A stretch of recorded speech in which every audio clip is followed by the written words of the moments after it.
Hi, everyone. I'd like to introduce Jennifer Orchard to you, who was a graduate of my Feldenkrais Training Academy program that graduated in Seattle in 2022. And she is now a student in my IOPS program, IOPS meaning Ideal Organization and Profound Strength. It's a program I started in 2014 that really studies the biomechanical principles that underlie and support the Feldenkrais method. And Jen has been kind enough to join me for a little conversation about her experience, both as a graduate of the FTA, Feldenkrais Training Academy, and as a student in IOPS. She's about halfway through the training process in IOPS now. And so I'm going to open the floor with some questions for her. But first of all, Jen, why don't you tell us a little bit about yourself, your personal background a little bit, how you got involved in the Feldenkrais training, and some details about what that was like for you, and maybe we'll go along and what was it that spurred you on to joining IOPS after a couple of years? So tell us all about yourself. Yeah, Come I'm like, oh, on. that question's so broad that we could go on and on and on. But yeah, so what got me involved in the Feldenkrais Training Academy is I was teaching yoga and had been for about a decade. And I was looking for some additional training to deepen. I was having lots of clients coming to my classes and showing up with trauma, and then also just feeling like I didn't have enough anatomy understanding in the teaching movement that I was doing. And so I started looking for other things. And it was a student of mine, actually. I had never even heard of Feldenkrais. And I had a student who said, hey, the way you teach yoga is a lot like awareness through movement. And I think you should check that out as your next thing to study. And so while I was looking at cranial sacral and I was already in a somatic experiencing program was considering and then had chosen, and then yoga therapy was the other thing. And I came to a workshop that you were having and checked out your website, and I think I ended up doing two of your pre-workshops so I could try Yes, I ATM. remember. Yeah. Yes. Yes, and two very different experiences. The first one really finding my tendency to over effort and overdo, and feeling sore after, but excited about all the different way of learning. And then the second one, like having this experience of being overcome with joy and laughter, and this whole like experience I did not expect to come out of. I think we were doing some baby rolling or something like that. Um, so and then I had an interview with you and came for a functional integration because I'd never experienced that either. And I'm pretty sure that ended in some tears and touched me so deeply that before I left, it was like, okay, I'm in. This is it. This is what I'm going to do. Um, so, it's probably worth naming that I came to the Feldenkrais Training Academy uh, 3 years post a brain injury from a car accident. And then also with, childhood trauma experiences that hadn't been resolved. And, also, oh, see, I named that and it went right out of my head. I'll just say like this intersection of movement, sensation, um, thinking, and feeling is really the heart of the work for me, and that's very, very personal. And I found myself really challenged in the first 2 years of the 4 year training with Right. those things coming up. Well, with your head injury, there was a lot of vagueness about your ability to actually attend, be in the lessons, and to, like you said, not over effort, or to not to be so involved in the lessons to achieve something Right. that was safe rather than staying in the the process of the exploration, that beautiful open-ended process that is fraught with terror for someone who's doing their best to hang on to some semblance of, am I safe? Am I safe? Am I safe? Yes, yes, Yeah, that. I love the way you named that, this beautiful open-ended process, which it is, and I've been able to embrace now, but you're right. Fraught with terror right. for a long time until I could begin to learn the principles of, and skill set of how to inhibit, when to stop, how to slow down. What do Uh, you mean by inhibit? What do you mean by the word, so that our public who may not understand the term may not, so that you can, yeah. Yeah. yeah. Yeah. So for me, I would get into an awareness through movement lesson and pretty quickly, because of my dance background. Oh no, I'm getting a little bit of power flicker because of the storm. So hopefully we'll stay Well, on. you look good to me. Okay. Oh, You look marvelous, simply marvelous. uh, all right. So inhibit. I I would get into a lesson, and that achievement mode would turn on pretty quickly, Yes. and that's the way my mind works. I would go straight to what is the end functional movement, and how can I do it the biggest, the fastest, the bestest now, Right. right? And I was challenged by Andrew Gibbons specifically, but all of the teachers. But Andrew really gave me the challenge to, when you feel that start to come on, can you stop what you're doing? Just drop everything mid movement, go back to stillness, not moving, and wait for that, that ambition to drain out, and then begin again. And when you begin again, begin with like a half-ass effort, like half of what you could do, and start there. And then in the beginning, for sure, that ambition would come again. And then, can I inhibit and stop and begin again? And that was a huge turning point for me. That completely shifted the practice, learning to inhibit, Yeah, build it. it's such a huge paradigm shift to enter into the realm of, how do I learn to care for myself rather than care for the outcomes that have been the basis of my sense of well-being. Here you're having to shift to something really, really clear within yourself, that, oh, this is what it means to find my own way in the lesson, Yeah. then rather than pushing for, being first in the class. Right. And of course, for me at least, that pushing, right? That was about staying safe, or overriding, staying away from being in the silence, the stillness, and feeling whatever was there, right? Trying to move past that without having to be in the experience. So what's the personal value for you now that you've been through, and you've kind of found that there is something that's joyful, peaceful, tranquil, serene, something that's whole within you as you've been going through this process? That's an evolving process for you and for anyone who stays in the training process long enough. How is it now, and how would you describe what that has meant for you personally, and then for your practice? That's so huge. That's another huge question, Jeff. Oh, It, well, why don't you tell people that you have a practice, and tell us a little bit about yeah. your practice and how it ties in? Yeah, well, I'd say, the answer there is that being in the work, continuing to get functional integration for myself, continuing to do awareness through movement regularly for myself. I mean, that has been about learning self-regard, really coming to know thyself in a very Beautiful. intimate way, and being kind, learning, really what it does it mean to attend to what's needing attention Right. within me, and finding out that I can do that.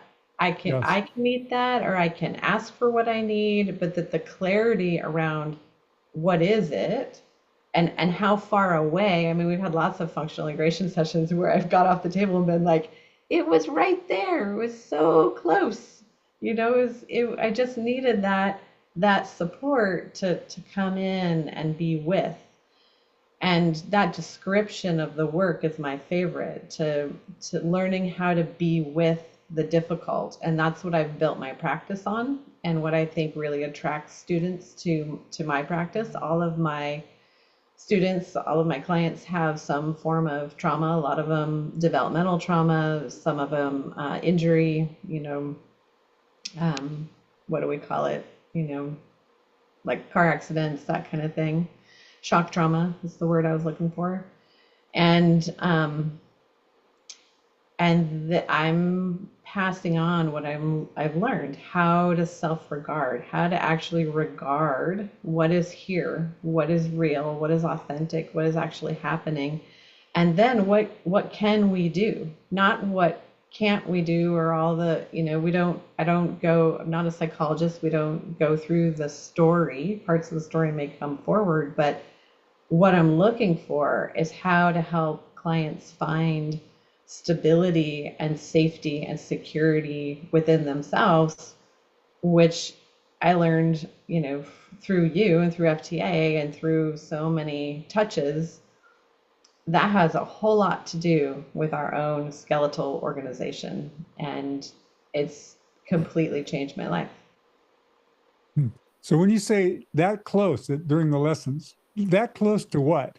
Are you that close to being in trouble? That close to being really, really, yes, truly happy with yourself, having a sense of being fulfilled for the moment? What is that close? What does that mean to you? Well, the first thing that comes, what that means, it probably means several things, but the first thing that comes is it means that close to an organization within myself that is potent, that is powerful, that has choice, that feels good, that it, doesn't have that ache in my back that's so familiar, that, I can feel the ground, and I can feel the force coming up and through me. I can take a step with my head lifted high. Like, it's all of those things. I am, these days, this year especially, consistently surprised that it feels like one little tweak, or just or it comes faster in a lesson, like 15 minutes on the table with you. And it's like, oh, there I am. There's that other Jennifer that I know.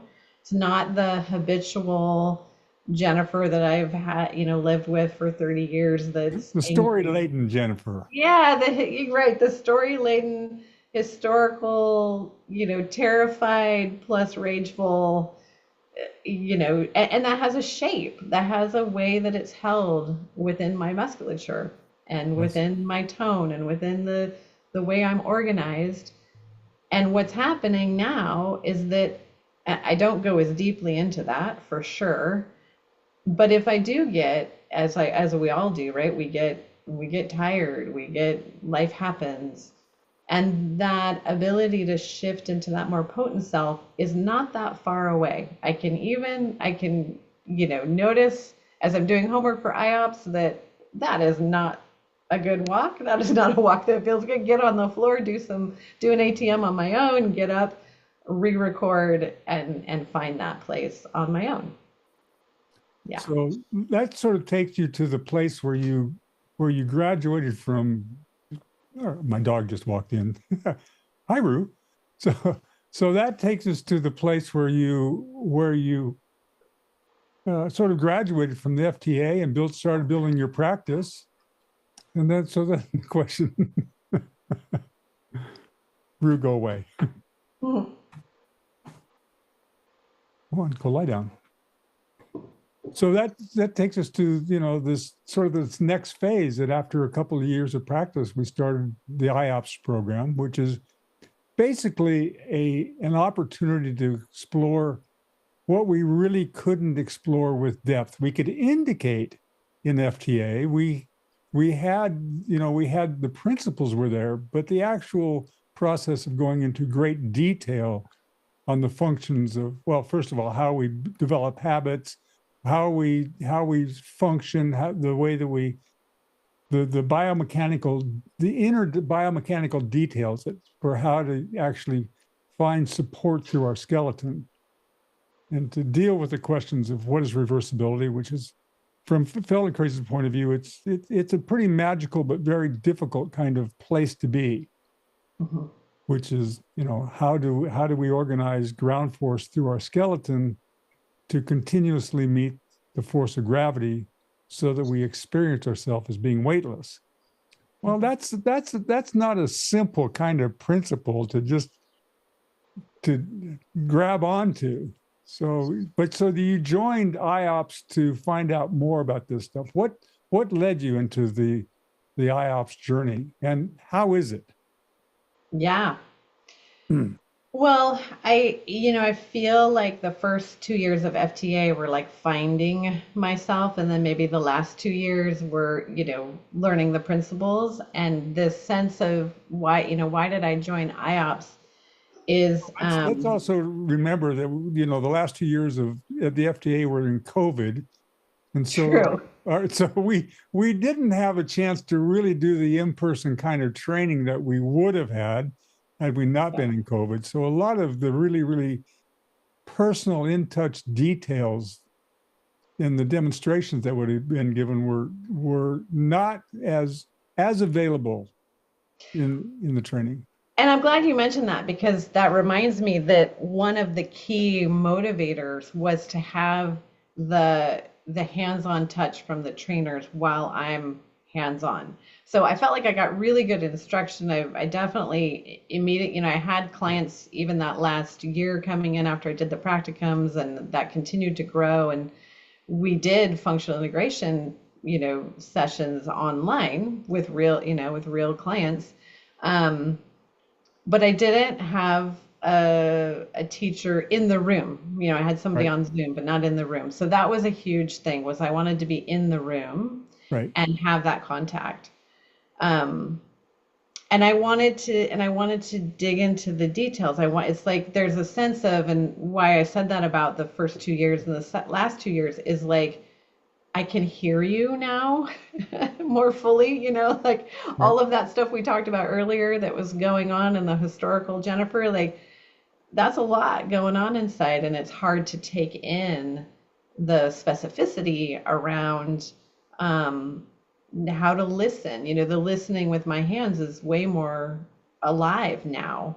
And so to be able to take that back into the classroom and get more refined with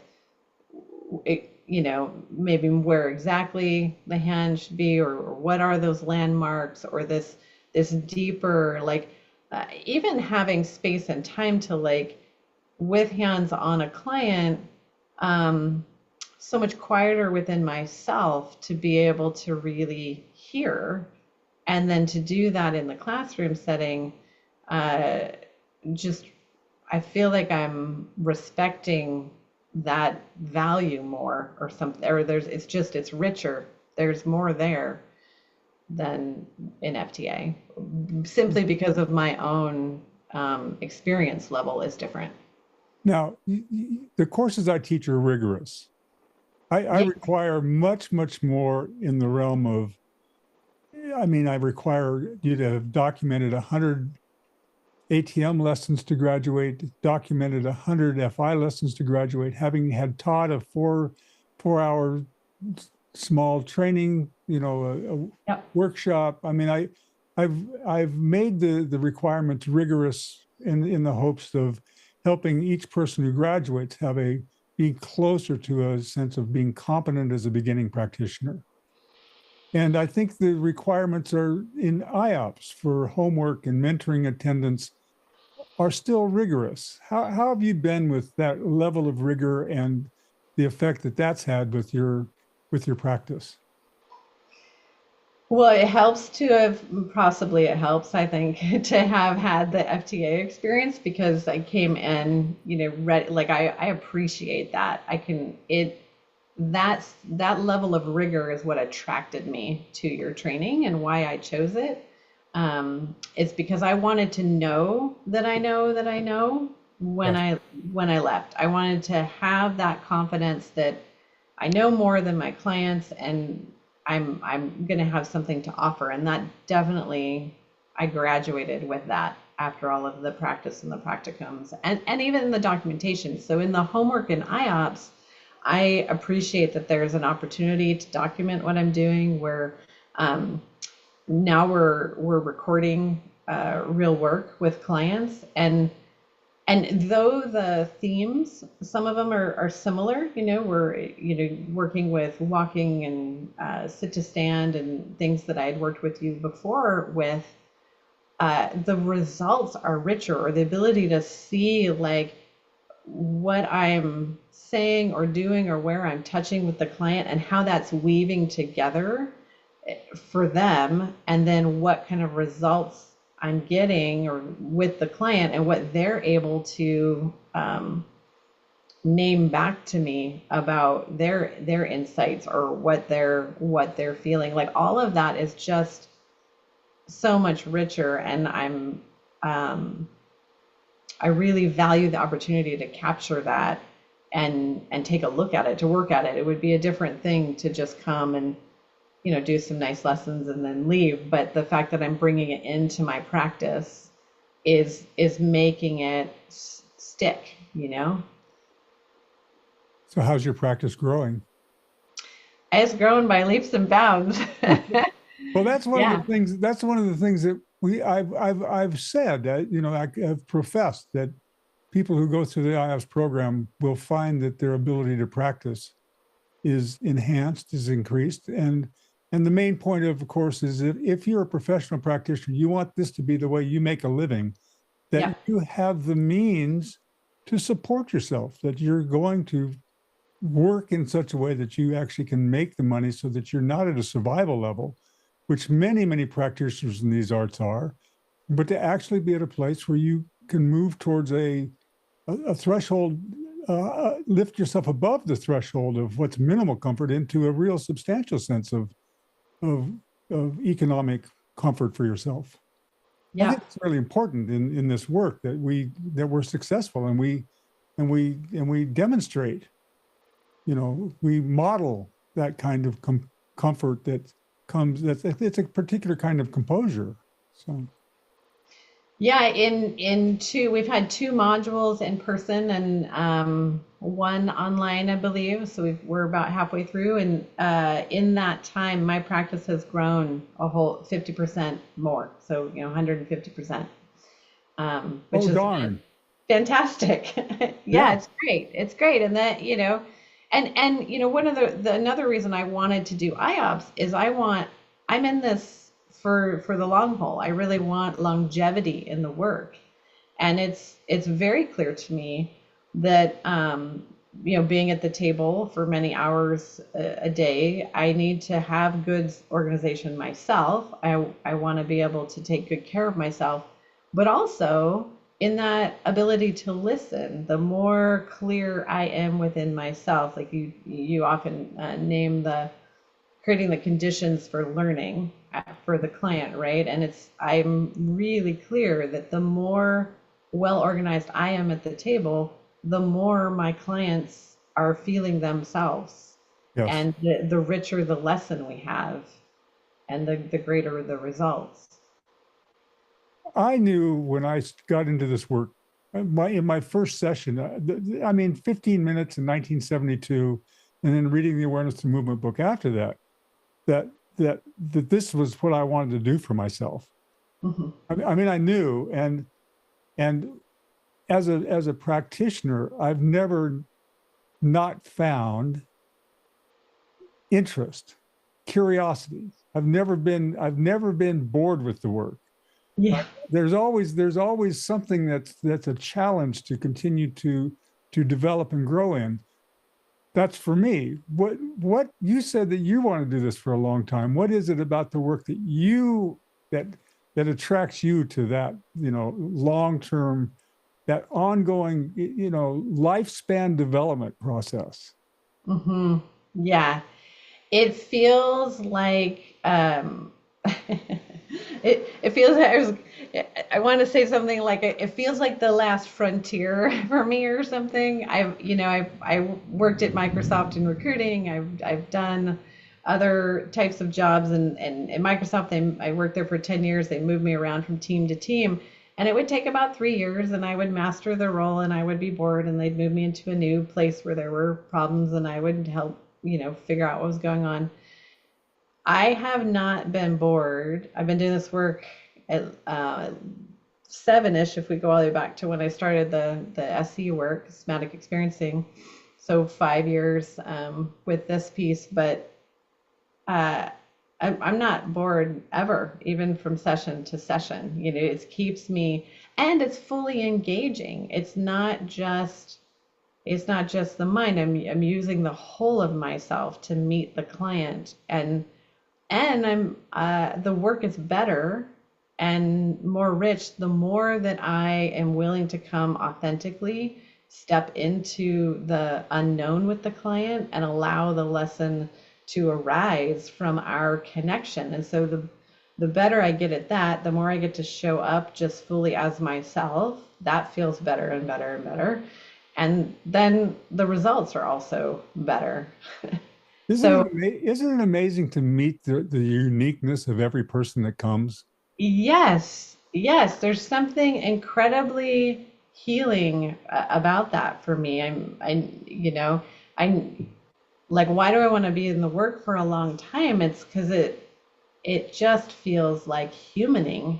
I get to be Beautiful. more and more human, and I get to help others become more and more human, and to really, in my practice, like, rise out of places where they've believed otherwise, Right. and to come and meet that, not just I don't know, not with I meet that with possibility. Like, I don't have to, I'm not trying to fix that. I don't have to, yeah, but I'm meeting that with some real, like, helping them find themselves within themselves, which is really powerful.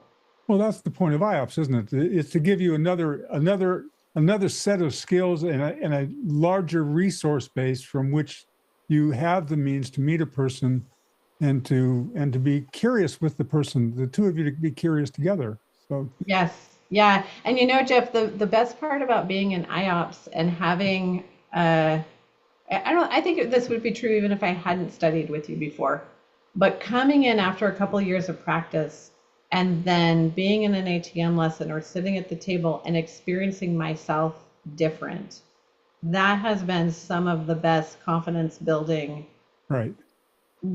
seeds Yeah. to like, oh, I get that. So then I know this movement. So then I can drop in a layer deeper and Right. refine something deeper, that's, yeah, really, really enriching for me and confidence building.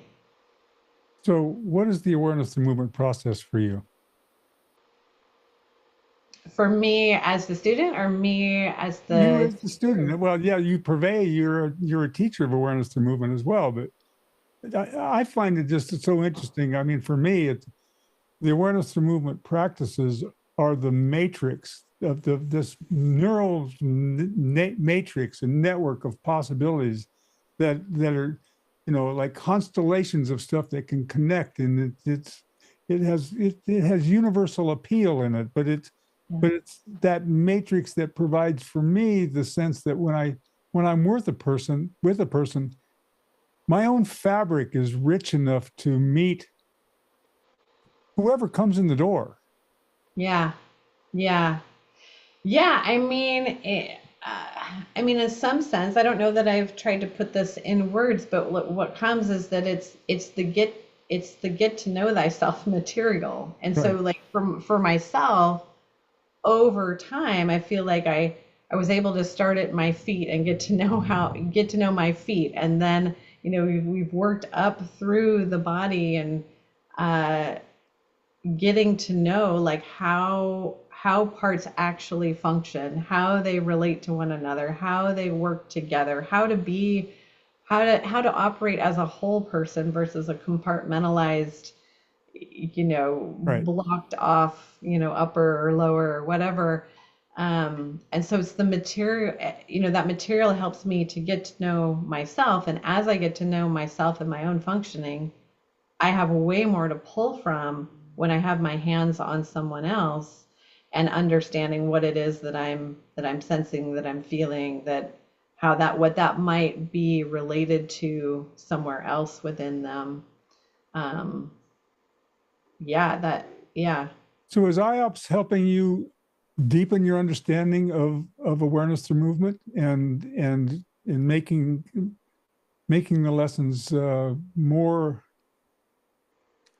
fathomable, more they have within it layers of understanding that sometimes, when you have to learn how to pursue going into lessons. And is IOPS helping you with that?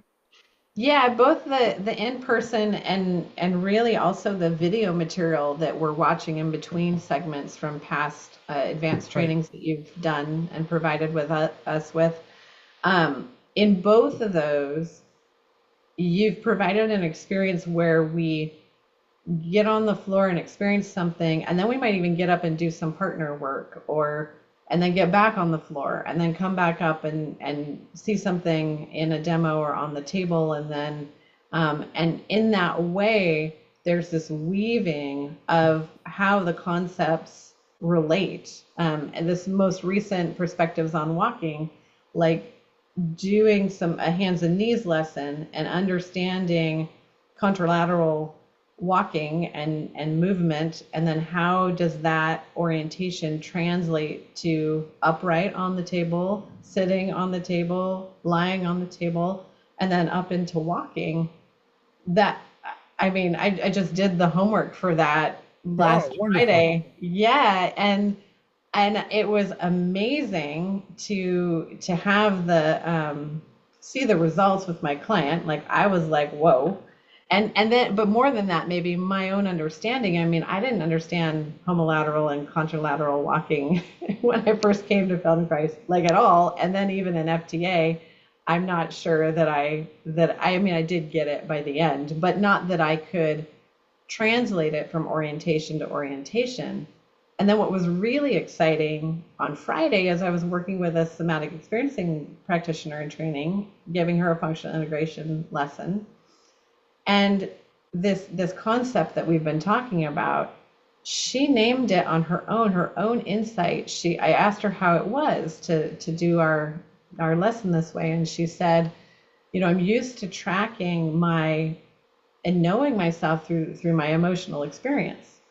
And I said, well, and I said what you say to me all the time.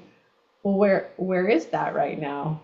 When you're when you know yourself in this organization, where is that?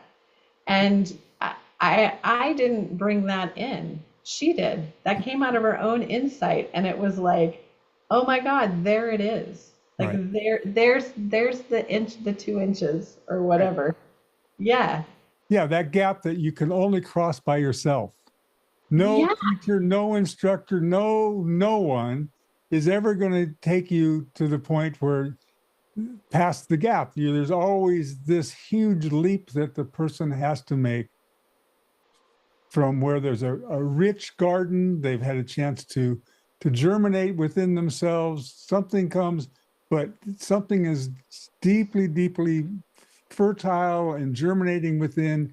And then we have the chance in small situations within lessons themselves and larger situations in life experience to see a person jump the gap from what they've understood into a synthesis that's a much more complete synthesis of themselves. And Yeah.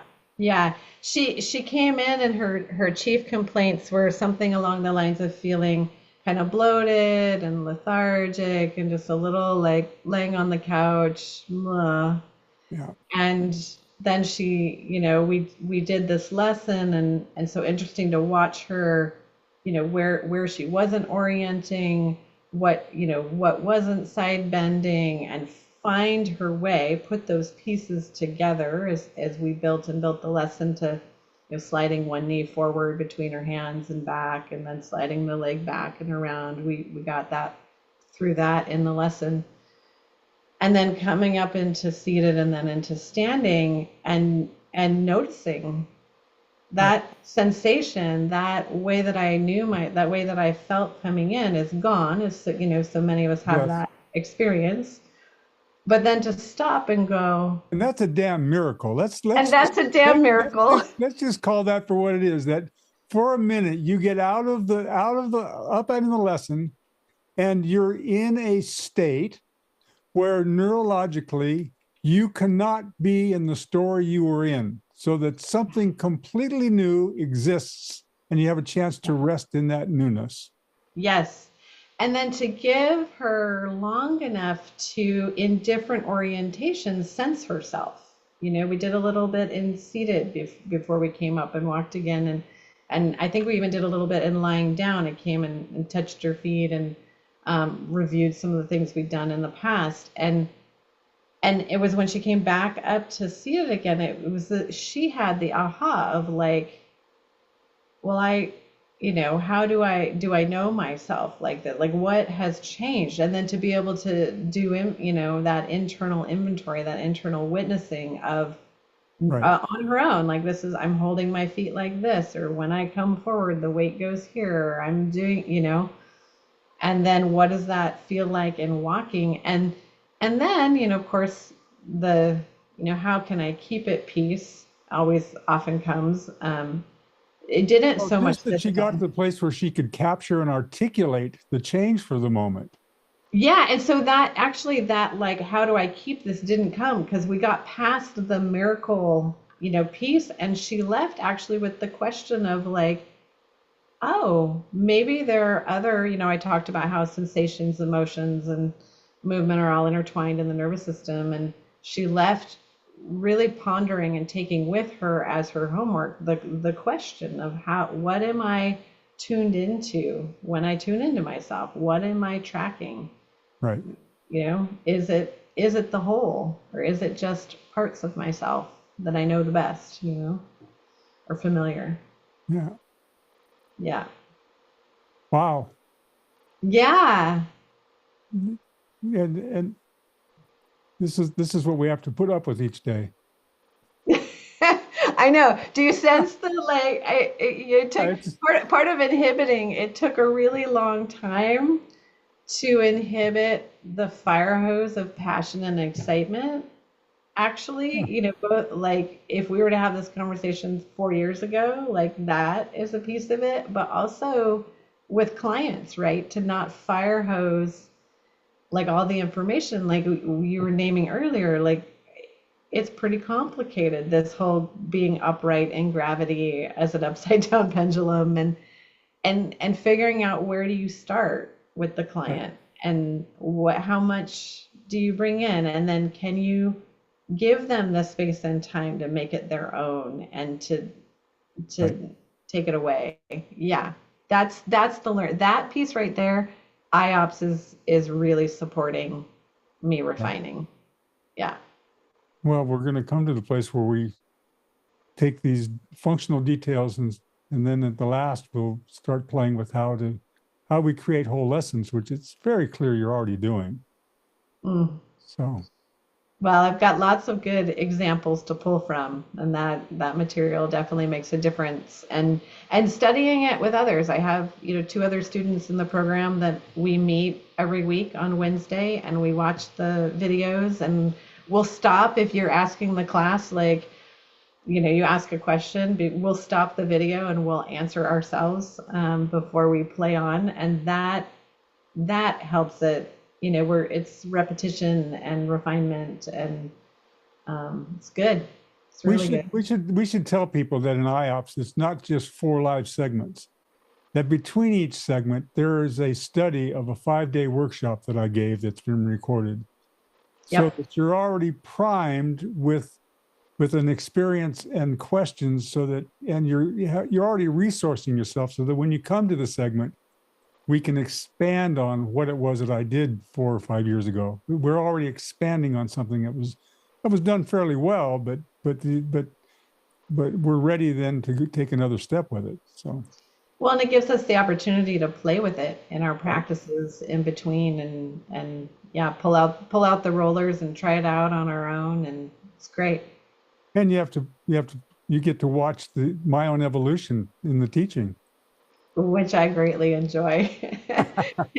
Yeah, And Andrews too, you know, like it, exactly. and other teachers I know, like I think right in the beginning, like that was really helpful to see, oh, okay, all right, that's where Andrew was 5 years ago, or that's where Jeff was 5 years ago. Like this is an evolution, and I'm on the path. Right. And Yeah. pointing towards your own evolution. Yeah, yeah, not becoming. I think that's so key, Jeff. That's really why I chose you as a trainer and why I have stuck around. Is you have um, really, really supported each practitioner becoming more of themselves, the better and better and better version of who is Jennifer, and how do I hold the work? How do I bring it through myself? How do I bring it forward? And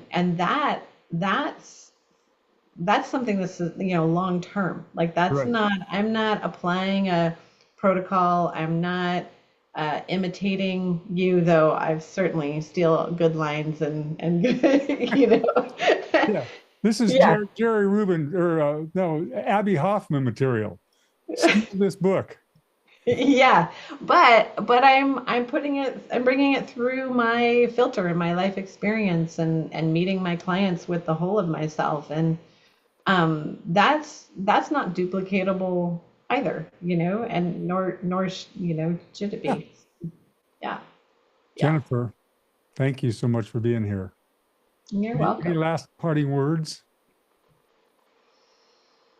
Mm. I think what comes, like, the invitation I want to give is to is yeah is like to bring your authenticity forward, like it's Right. needed in the world. I think we even left with a bit of that discussion as a group at the last on-site in Yeah. person, and I feel that so deeply. Like that is what I've been gifted in the work, is that I get to be here, I get to show up fully, I get to be potent and powerful, and I have something to offer, and so do you. Well, in the fact, there's no stone that's not going to be turned over, or no, we're just going to till, just keep tilling and tilling and tilling. So, Yeah. Yeah, it's good. It's all really right, good, Jeff. Thank you. all right, Jennifer, thank you. It's so nice that you came, and yeah, it's lovely. Appreciate it. You're welcome.